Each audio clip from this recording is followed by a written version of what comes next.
श्री गुरुवे नमः। अखंडानंदबोधाय शिष्य संतापहारिणे सच्चिदानंदरूपाय रामाय गुरुवे नमः। ओम स्वस्ति न इंद्रो वृद्धश्रवाः स्वस्ति नः पूषा विश्ववेदाः स्वस्ति नः हस्ताक्षर्यो अरिष्टनेमिः स्वस्ति नः बृहस्पतिर्दधातु। ओम शांति शांति शांति। ओम। प्रणाम भगवान। ईशावास्य उपनिषद नवनीतम स्वामी हंसानंद सरस्वती जी की व्याख्या और प्रकरण चल रहा है भगवान 94 और शीर्षक है निर्गुण निराकार से सगुण साकार तक अवतरण। और श्रीमद् भगवद गीता का मंत्र चल रहा है भगवान 13/27 समम सर्वेषु भूतेषु तिष्ठन्तं परमेश्वरं विनश्यत्सु अविनश्यन्तं यह पश्यति स पश्यति। सारे भूत प्राणियों में स्थित परमेश्वर को जो समरूप से देखता है, विनाशी पदार्थों में एक अविनाशी भाव को जो देखता है, वही सच्चे अर्थ में देखता है। सारे नाम रूप माया के कार्य होने से नित्य नूतन बनते हैं और पुराने बिगड़ते जाते हैं। कल का संसार आज नहीं रहता, इसलिए भगवान ने इसका नाम अश्वत्थ कहा है। ऊर्ध्वमूलम अधः शाखम अश्वत्थम प्राहु अव्ययम। इस संसार रूप वृक्ष का मूल तो परब्रह्म परमात्मा है, वह सबसे ऊपर है। यह संसार वृक्ष क्या है? यह अश्वत्थम है। अश्वत्थ का मतलब क्या होता है? न स्वः स्थास्यति इति अश्वत्थः। संस्कृत में आगामी दिन को स्वः कहा जाता है, जिसको हिंदी में कल कहते हैं। निषेध का वाचक है। था कहेंगे स्थिरता को।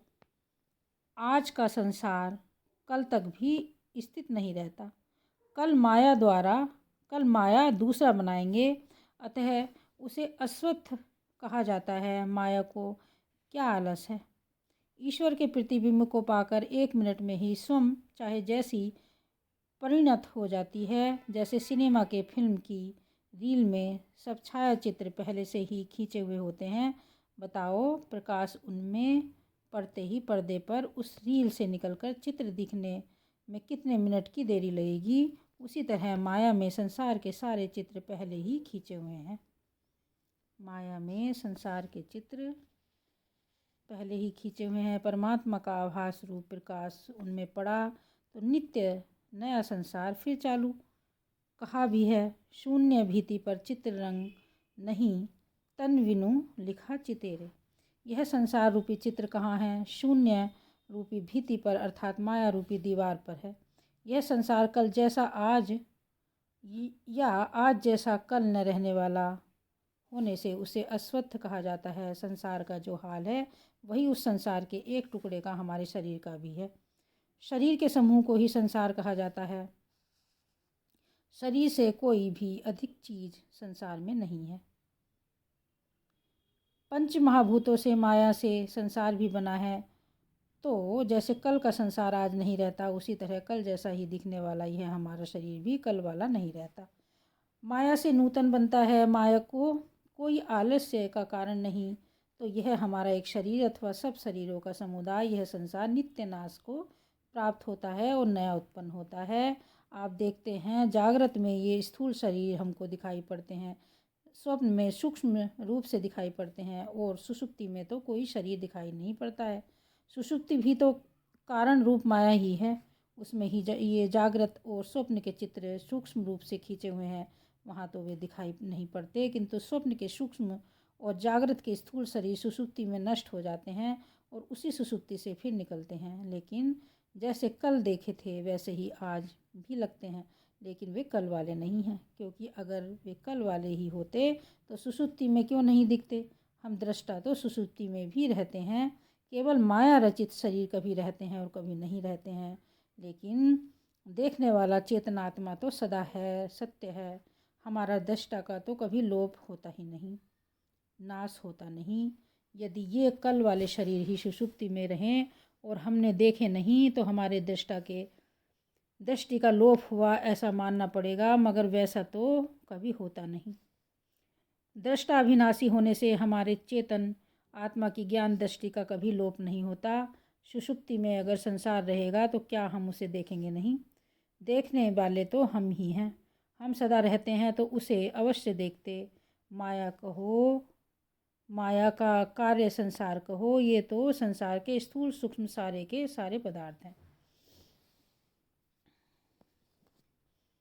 माया कहो, माया का कार्य संसार कहो, ये तो संसार के स्थूल सूक्ष्म सारे के सारे पदार्थ हैं। तो ये अपने को या दूसरों को कैसे जानेंगे? जड़ होने से इनको तो कोई ज्ञान नहीं। देखने वाला तो मैं एक हूँ। यदि हमारे कल के और आज के जागृत शरीर हमेशा बने रहते तो फिर उनका भी कभी नाश नहीं होता। वे सुषुप्ति में भी दिखाई पड़ते। जागृत स्वप्न के शरीर हम देखते हैं, वैसे ही सुषुप्ति के शरीर भी हम देखते, मगर ये सुषुप्ति में होते ही नहीं। सुषुप्ति माया है, वह कैसी है? अज्ञान अंधकार भोग रूप है, उसको भी हम देखते हैं। हमारे दृष्टा के दृष्टि का लोप तो कदापि होता नहीं। हम कभी सोते नहीं, दृष्टि का लोप होना ही सोना है। मन बुद्धि ही सोते हैं और ये ही जागते हैं। जब जागते हैं तो मन बुद्धि की स्वप्न का जागृत का रूप धारण कर लेते हैं। माया ही मन बुद्धि बन गई। सुषुप्ति से ही मन बुद्धि निकली, फिर मन बुद्धि का संसार इंद्रियों के विषय बन गए। अब यह सृष्टि बन गई। स्थूल सूक्ष्म जागृत स्वप्न का संसार बन गया। मन बुद्धि होंगे तो यह संसार होगा और मन बुद्धि न हो तो यह संसार ही समाप्त होता है। तो सुषुप्ति में रोज ही मन बुद्धि नहीं रहते तो संसार भी नहीं रहता। मूर्छा में, मरण में, समाधि में, सुषुप्ति में मन बुद्धि नहीं होती तो संसार भी नहीं होता। इससे जाना जाता है कि यह संसार मनोमात्र है। चराचरम भाति मनोविलासम, चराचर जगत मन का ही विलास है। तो कल जैसा आज भी हमारा शरीर दिखता है, संसार दिखता है, पर वह कल वाला है नहीं। ओम शांति शांति शांति। प्रणाम भगवान।